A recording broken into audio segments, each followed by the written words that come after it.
بسم الله الرحمن الرحيم. عن زينب رضي الله تعالى عنها قالت: خطبنا رسول الله صلى الله عليه وسلم فقال: يا معشر النساء تصدقن ولو من حليكن. رواہ الترمذی۔ نبی کریم صلی اللہ علیہ وسلم نے خواتین سے ارشاد فرمایا: خواتین کی جماعت، زکوٰۃ ادا کیا کرو چاہے زیورات سے ہی ادا کرنی پڑے۔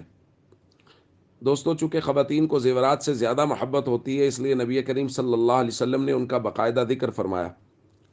آج ہم اس بات کو بیان کریں گے کہ کن چیزوں پر زکوٰۃ لازم ہوتی ہے اور کن پر زکوٰۃ لازم نہیں ہوتی، اور زکوٰۃ کے حساب کا طریقہ کیا ہے۔ دوستو، اچھی طرح سمجھ لیجئے کہ اگر کسی آدمی کے پاس، مرد و عورت کے پاس صرف اور صرف سونا ہے، نہ چاندی ہے، نہ نقد کچھ پیسے ہیں، تو جب تک یہ سونا 7.5 تولہ نہیں ہوگا اس پر زکوٰۃ لازم نہیں ہوگی۔ اور اگر کسی کے پاس صرف اور صرف چاندی ہے، نہ نقدی ہے، نہ سونا کچھ نہیں ہے، تو یہ چاندی جب تک 52.5 تولہ نہیں ہوگی اس پر زکوٰۃ لازم نہیں ہوگی۔ اور ہمارے یہاں معیار قرار دیا گیا ہے 52.5 تولہ چاندی کی قیمت کو۔ اگر کسی کے پاس نقدی ہے یا مال تجارت ہے تو اس کی قیمت یا نقدی جو ہے وہ اگر 52.5 تولہ چاندی کی قیمت سے بڑھ جائے گی تو پھر اس پر زکوٰۃ لازم ہوگی۔ آج کی تاریخ میں 52.5 تولہ چاندی کی قیمت تقریباً 70,000 روپے بن رہی ہے۔ تو اگر کسی کے پاس نقدی 70,000 روپے ہے یا مال تجارت 70,000 روپے یا اس سے بڑھ گیا ہے تو اس پر سال گزرنے کے بعد زکوٰۃ ادا کرنا لازم ہوگا۔ یہ تو ہے اس صورت میں اگر کسی کے پاس صرف سونا یا صرف چاندی یا صرف مال تجارت ہے۔ لیکن اگر کسی کے پاس یہ نصاب مکس ہو گئے ہیں، یعنی تھوڑا سا سونا ہے، تھوڑی سی چاندی ہے، کچھ نقدی پیسے ہیں، تو اس صورت میں ہم سونا اور چاندی کا الگ الگ اعتبار نہیں کریں گے کہ جب تک سونا 7.5 تولہ نہیں ہوگا، جب تک چاندی 52.5 تولہ نہیں ہوگی، بلکہ اب ان کی قیمتوں کا اعتبار ہوگا۔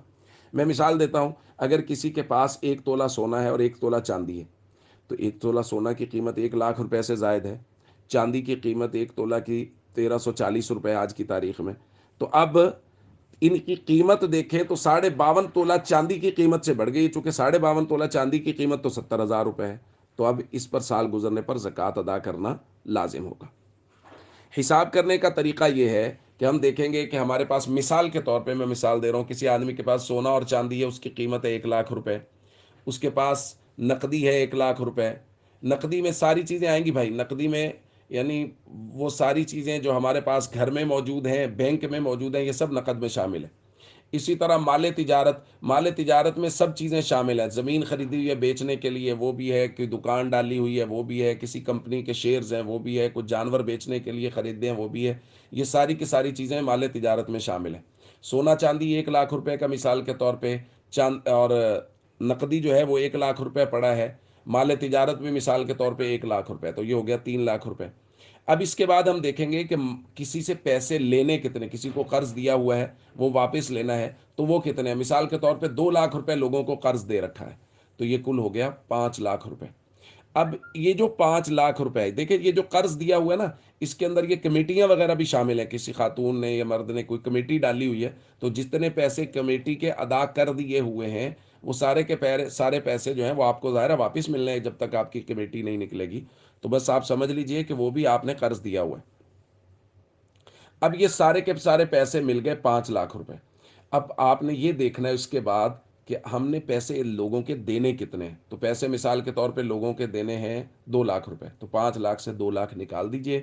اب 3 لاکھ روپے کی زکوٰۃ ادا کرنا لازم ہے۔ یہ ہے زکوٰۃ ادا کرنے کا طریقہ اور اس کے حساب کا طریقہ۔ دیکھیے یہ بہت اہم مسئلہ ہوتا ہے، اس لیے بہت ضروری ہے کہ آپ اپنے علاقے کے علماء سے رجوع کریں اور ان کو حساب بتائیں کہ ہمارے پاس یہ چیزیں ہیں، اور ان سے زکوٰۃ بنوائیں کہ ہماری کتنی زکوٰۃ بن رہی ہے۔ یہاں مختصر بتایا جا سکتا ہے۔ اور وہ چیزیں جن پر زکوٰۃ لازم نہیں، استعمال کی چیزوں پر زکوٰۃ لازم نہیں ہے، کسی نے گھر میں موٹر سائیکل رکھی ہوئی ہے، گاڑی رکھی ہوئی ہے، اور گاڑی بھی 1 2 3 رکھی ہوئی ہیں، تو ان پر زکوٰۃ لازم نہیں ہے اگر وہ استعمال کے لیے۔ اسی طرح گھر سے استعمال کے لیے ان پر بھی زکوٰۃ لازم نہیں ہے۔ اگر کوئی چیز گھر یا گاڑی کرائے پر دی ہوئی ہے تو اس کی قیمت پر بھی زکوٰۃ لازم نہیں ہے۔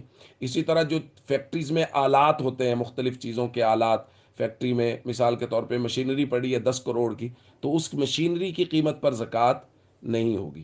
یہ چند چیزیں ہیں، میں پھر درخواست کروں اپنے علاقے کے علماء سے رجوع کریں اور ان سے حساب کروائیں۔ یہ مختصر چیزیں ہیں جو میں نے درخواست کر دی ہیں۔ السلام علیکم ورحمۃ اللہ وبرکاتہ۔